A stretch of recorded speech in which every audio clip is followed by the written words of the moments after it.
So in this video, I'm going to talk a little bit about my new BendPak XPR-10S lift. So first, I want to talk about the concrete requirements. So as you can see, for mine, I have the XPR-10S, and in this row, minimum is 4 1/4 thickness, 3,000 psi, and they want 12-inch number 6 rebar spacing. Well, I know my concrete has no rebar in it, and I'm doubtful that it's 4 1/2 inches thick. So we move on to the new slab requirements. Look here for the XPR-10 series. They want a 12-inch thick slab, 48 inches wide, so 12 feet by 4 feet, with rebar, 6 by 8-inch spacing between the long and the short bars. So we start to cut.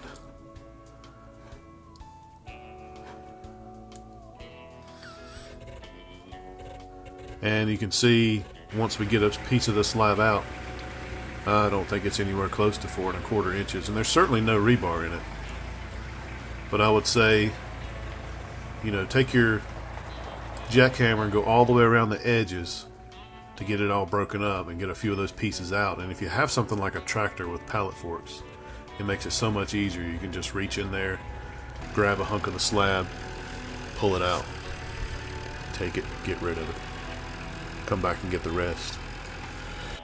But I would say, as a small piece of advice, don't shovel your concrete and your dirt out onto your floor and then shovel it into a wheelbarrow or something. Shovel it straight into your wheelbarrow or your tractor bucket or whatever you have.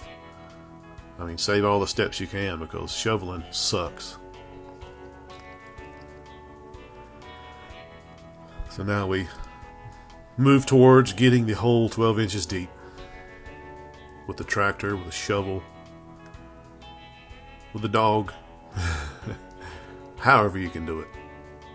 And then we build our rebar stand. So I ended up, instead of following the requirements exactly with one layer of rebar 2 inches off the bottom, I just went with one layer of rebar in the middle of the slab. I talked to my concrete guy, and he said that the slab is way overbuilt anyway. So this is what we went with.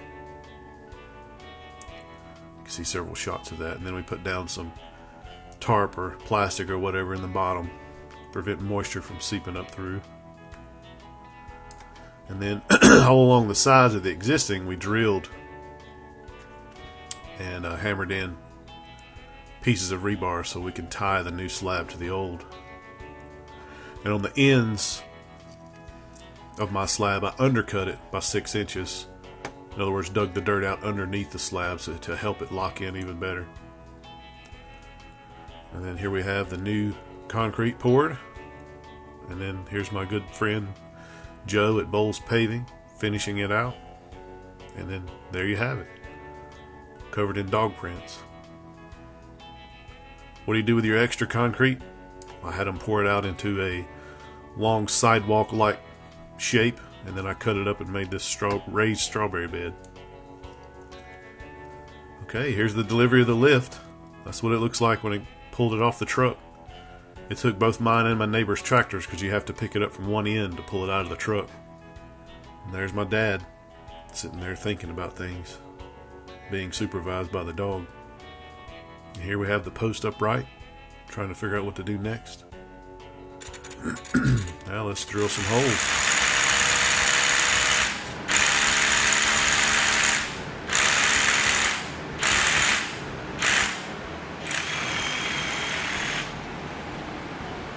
Route the cables.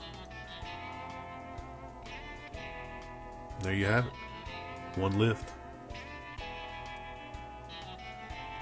Thanks for watching.